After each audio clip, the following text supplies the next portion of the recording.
అక్కడికి పోవడం జరిగింది. ప్రజలైతే పెద్ద ఎత్తున పాల్గొంటా ఉన్నారు.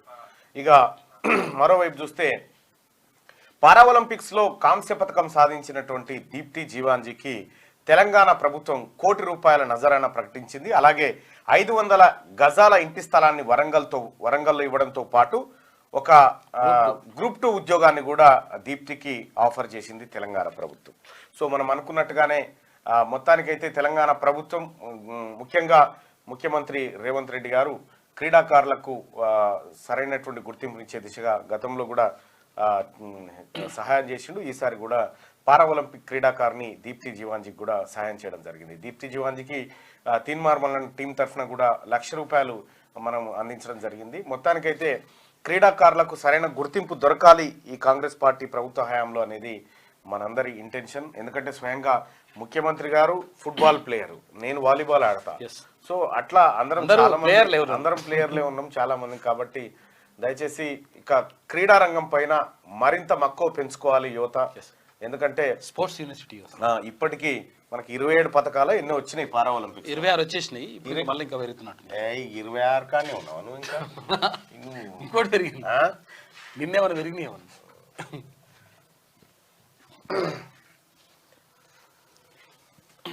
29 కాడు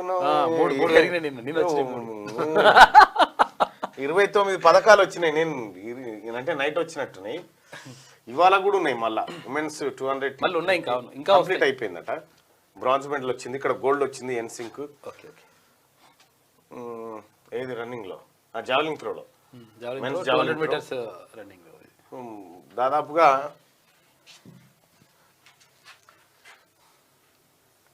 ఇండియా 16వ స్థానంలో ఉంది. 29 పథకాలు. నాకు తెలిసి చరిత్రలో మొదటిసారిగా పారాఒలింపిక్స్ లో 29 పథకాలను సాధించడం ఇండియా ఇది శుభ సూచకం. అయితే ఇందులో 7 బంగారు పథకాలు ఉంటే 2 వెండి, ఆ తర్వాత కాంస్య పథకాలు 13 ఉన్నాయి.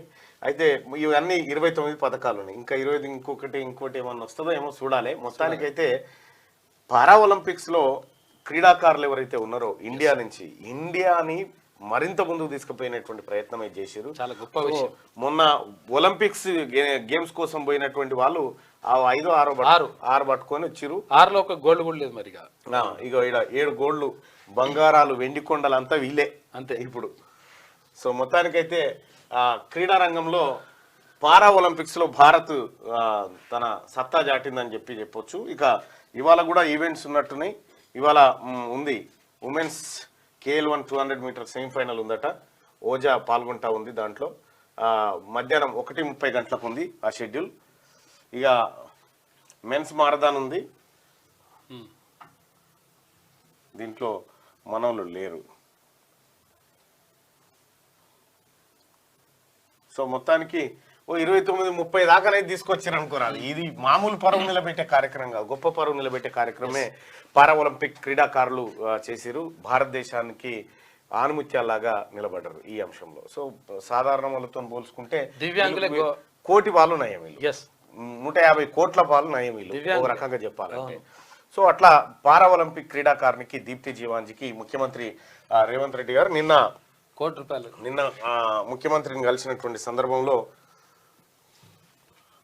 ఆయన ఇవ్వడం జరిగింది. ప్రతిభకు వైకల్యం అడ్డురాదని నిరూపిస్తూ పారాఒలింపిక్స్ 2024లో పథకం సాధించిన తెలంగాణ యువ అథ్లెట్ జీవాంజీ దీప్తి గారిని ముఖ్యమంత్రి రేవంత్ రెడ్డి గారు సత్కరించారు. విశ్వ వేదికపై సత్తా చాటిన పారా అథ్లెట్ దీప్తి గారికి గ్రూప్ 2 స్థాయి ఉద్యోగం, ₹1,00,00,000 నగదు బహుమానం, వరంగల్లో 500 గజాల స్థలం, కోచ్ నాగపూర్ రమేష్ 10 లక్షల బహుమతి ఇచ్చేందుకు చర్యలు తీసుకోవాలని అధికారులను ముఖ్యమంత్రి గారు ఆదేశించడం జరిగింది. మంచి పరిణామం. ఎస్, నిన్న ముఖ్యమంత్రి గారిని కలిసినటువంటి సందర్భంలో దీప్తి జీవాంజీ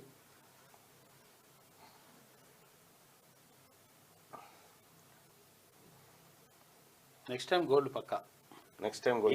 ఈయనే కోచ్ నాగపూర్ రమేష్ గారు, చాలా గొప్ప కోచ్. ఆయన ద్రోణాచార్య అవార్డు గ్రహీత.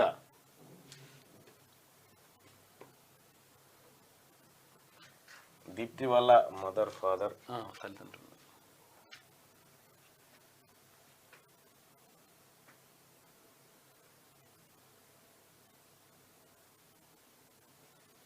వాళ్ళ అమ్మ నాన్న వచ్చిండ్రు. వాళ్ళ అమ్మ నాన్న కోచ్ దీప్తి. నిన్న మొన్న దీప్తి నాతో కూడా వీడియో కాల్ మాట్లాడింది. అవును. దీప్తి అన్న కలుస్తా అని చెప్పాను అన్నది. సో మొత్తానికి దీప్తి జీవాంజీ ఒక గొప్ప అచీవ్మెంట్. క్రీడా వేదిక మీద భారత పతాకాన్ని నిలబెట్టింది అనుకోరాదండి. మొత్తానికి పాపం అమ్మాయి ఎంత అమాయకంగా ఉంటుంది చూడరి. అమ్మాయిని అనేక అవమానాలకు గురి చేసిరు, అనేక బాధలు పెట్టిరు. అమ్మాయి ఎందుకు సొంత బంధువులే అనేక మాటలు అన్నారట. బహుశా బంధువులు దాదాపుగా ఇప్పుడు ఇంటికి చేరి ఉండొచ్చు. ఇంటి దగ్గరకు వచ్చి ఉంటారు. ఈ పాటికే దీప్తి జీవాంజీ ఇంటి దగ్గరకు వచ్చి ఉంటారు. సరే, ఏదేమైనప్పటికీ కూడా ఒక ₹1 కోటి బహుమతి, అలాగే 500 గజాల ఇంటి స్థలం, ప్రభుత్వ ఉద్యోగాన్ని ప్రకటించిన ముఖ్యమంత్రి రేవంత్ రెడ్డి గారికి ధన్యవాదాలు తెలియజేస్తా ఉన్నాం. రైట్గా